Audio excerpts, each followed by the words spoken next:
Vamos abrir a palavra de Deus, irmãos, em segundo livro das Crônicas, capítulo 7, versículo 14. Segunda Crônica 7, 14.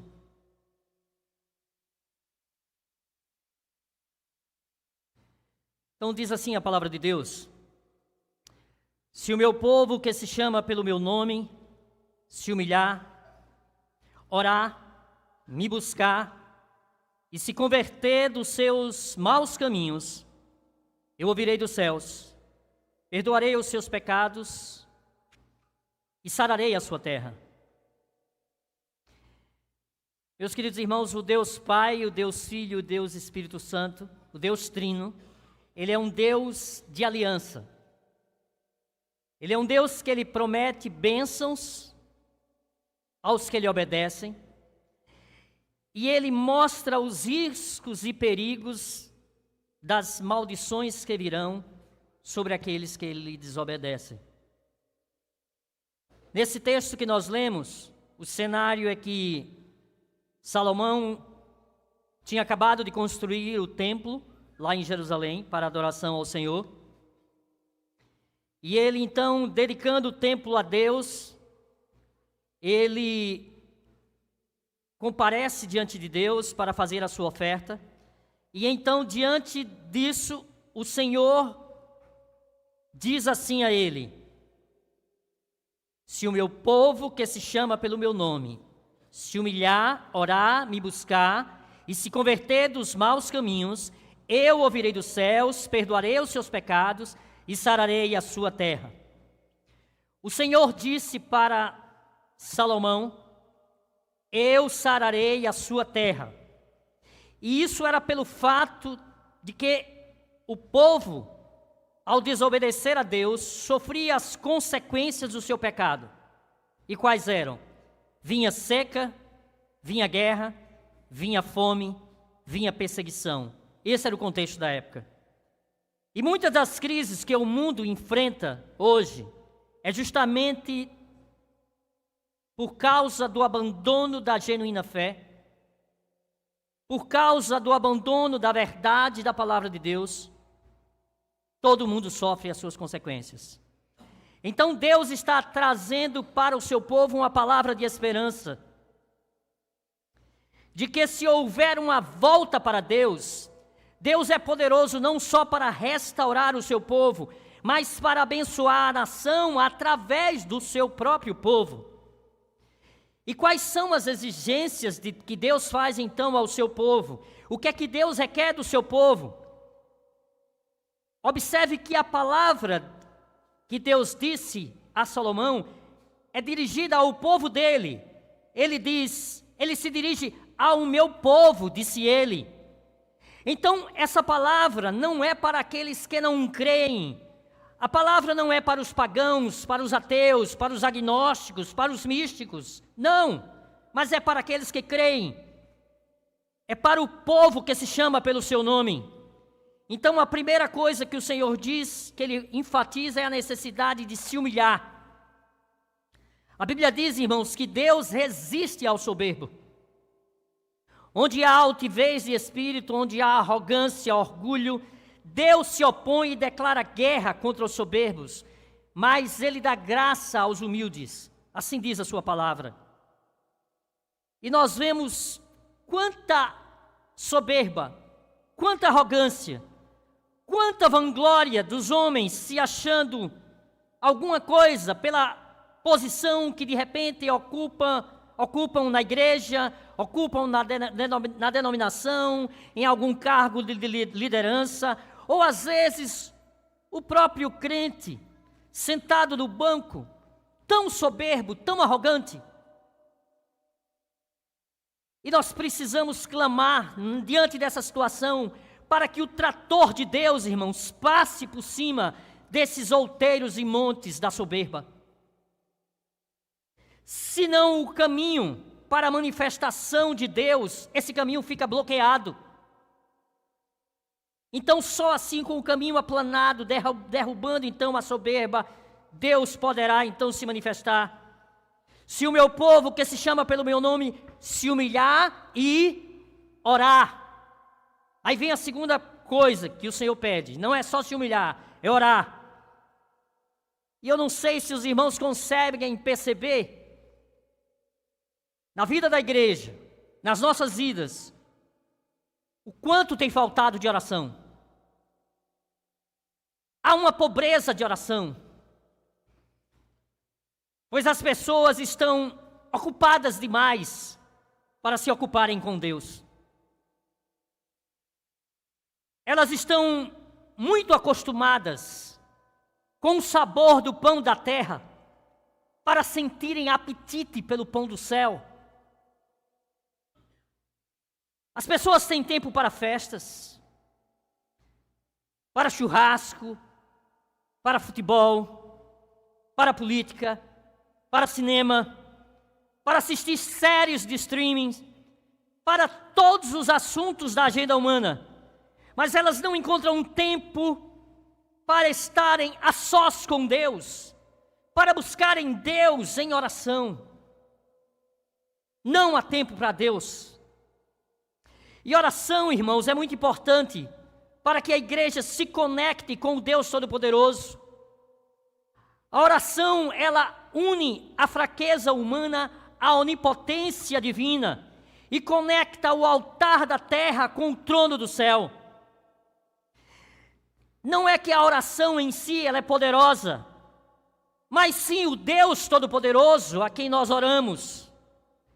A oração, irmãos, é para gente fraca, como eu, como você. Mas a oração pode acionar o braço do Onipotente, conforme a sua santa vontade. E é por isso que nós precisamos orar, irmãos. Nós precisamos orar. Se o meu povo, que se chama pelo meu nome, se humilhar e orar e me buscar. Às vezes existe até oração, mas é uma oração egoísta. Uma oração tendo o homem no centro. Oração pedindo coisas e mais coisas. E muitas vezes a ênfase da igreja é num culto antropocêntrico, onde o homem é o centro. É numa prática cristã antropocêntrica também. E tudo gira em torno do homem. Parece que não é mais a vontade de Deus que deve ser feita na terra, mas é a vontade do homem que tem que prevalecer no céu.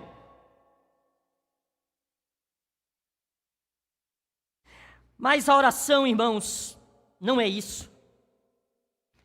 Oração é sede de Deus. Oração é intimidade com Deus. É comunhão com Deus. Oração é ter deleite em Deus, ter prazer em Deus. Não é que você vai orar para alcançar coisas, dizendo eu quero isso, eu quero aquilo, eu quero aquelas coisas, como se Deus fosse o seu gênio da lâmpada, que Ele está ao seu dispor para satisfazer as suas vontades e os seus caprichos. Oração é você entrar no seu quarto, fechar a sua porta, sem holofotes, sem propaganda, sem auditório, sem testemunhas presentes, lá no seu quarto em secreto. E o seu pai que vem em secreto recompensa você. E você tem o seu coração totalmente tomado pelo deleite do céu, pelo prazer de estar em intimidade com Deus. O texto bíblico também diz: se converter dos seus maus caminhos.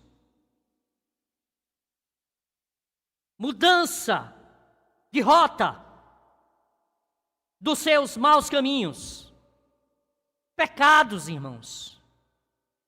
Impureza, desonestidade, mentira descarada, maledicência, viver falando mal dos outros, fofoca, brigas, ciúmes, invejas e tantas coisas vão se avolumando, muitas e muitas vezes na nossa vida.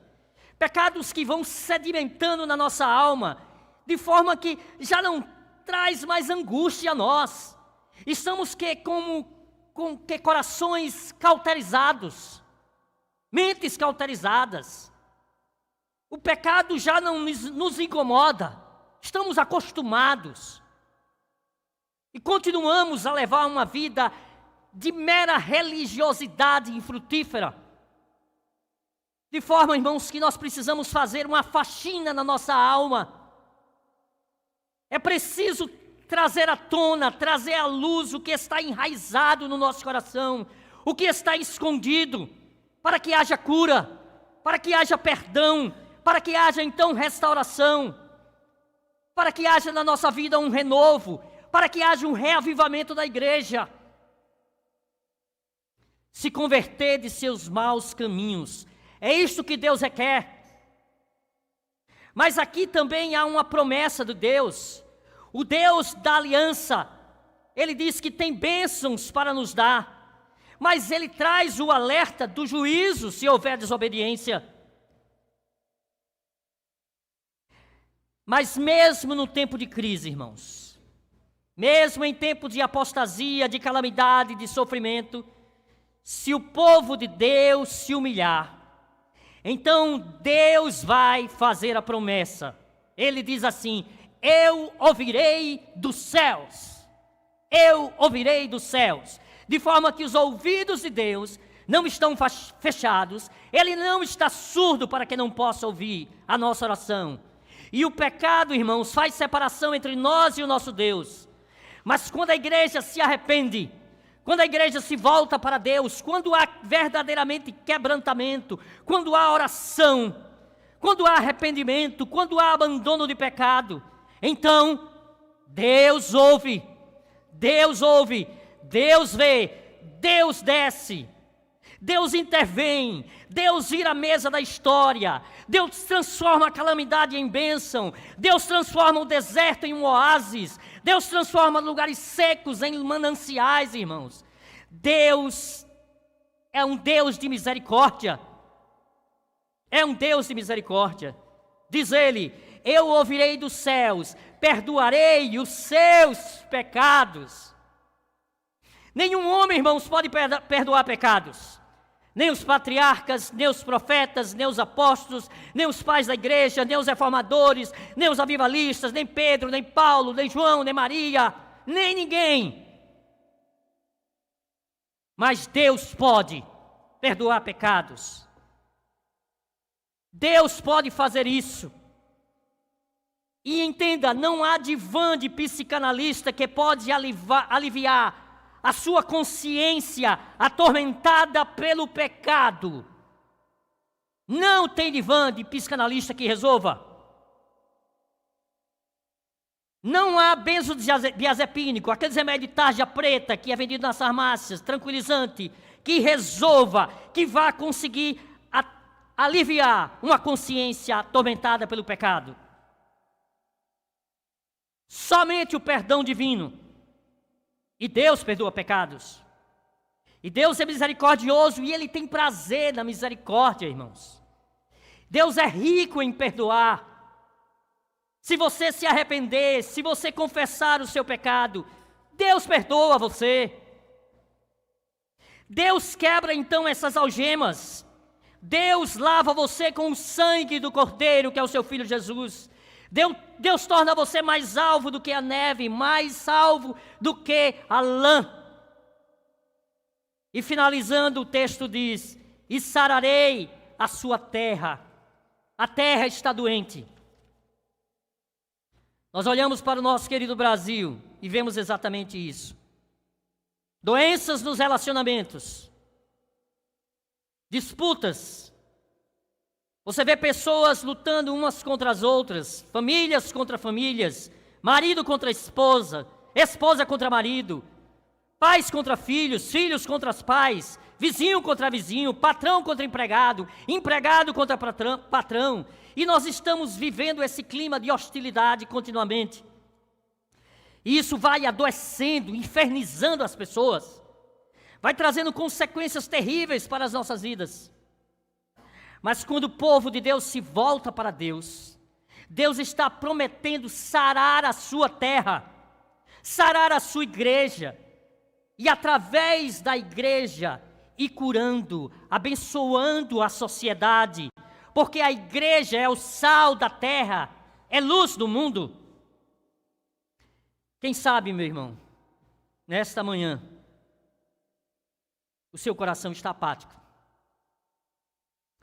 Talvez você esteja gelado, mais do que frio, gelado. Talvez você tenha se acostumado com o sagrado, porque você tem muitos anos de igreja já. Isso já não mexe mais com você. Talvez você tenha muito tempo que você não sabe mais o que é ter prazer em Deus, ter prazer na leitura da Bíblia, ter prazer na oração. Quem sabe você até está desviado da igreja e precisa voltar.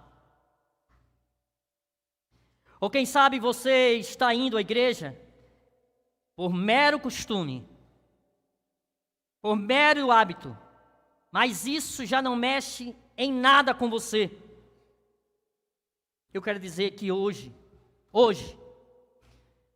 Deus pode aquecer o seu coração. Deus pode inflamar a sua alma. Trazer você de volta ao primeiro amor. Levar você às fontes da água da vida, para que você readquira esse deleite do primeiro amor, essa vida plena e abundante, para que você adquira a própria vida eterna, se ainda não a possui. Que Deus tenha misericórdia de mim e de você. Deus tenha misericórdia da sua igreja. Vamos orar. Pai querido, Deus santo e poderoso, nós acabamos de ouvir a Tua palavra, Senhor, e nós queremos agradecer pela Tua palavra, agradecer pela advertência que o Senhor nos faz, sobre o modo como nós temos vivido, nos chamando ao arrependimento. Agradecer, mas também pelas Tuas promessas, porque o Senhor é o Deus que repreende, o Senhor é o Deus que perdoa, o Senhor é o Deus que cura, e o Senhor faz promessas. E as Suas promessas não são vazias, são verdadeiras e o Senhor não as deixa de cumprir. Portanto, Pai querido, no nome de Jesus, nós queremos diante do Senhor confessar o nosso pecado, pedir, ó Deus, perdão, Pai, por tudo aquilo que nós temos feito, Senhor. Em nome de Jesus, ó Deus, que Teu Espírito faça com que nós possamos reconhecer o nosso pecado, mas não só isso, ó Deus, abandonar. Que o nosso pecado verdadeiramente possa causar tristeza, possa causar angústia no nosso coração. Ó Deus, muda a nossa vida, Pai. Tira-nos da mesmice de uma religiosidade infrutífera. Em nome de Jesus, Pai. Tem misericórdia de cada um de nós. Ó Deus, sara o Teu povo. Aviva a Tua obra, Pai, a começar em mim. Tem misericórdia, Pai. Nós clamamos em nome de Jesus. Amém.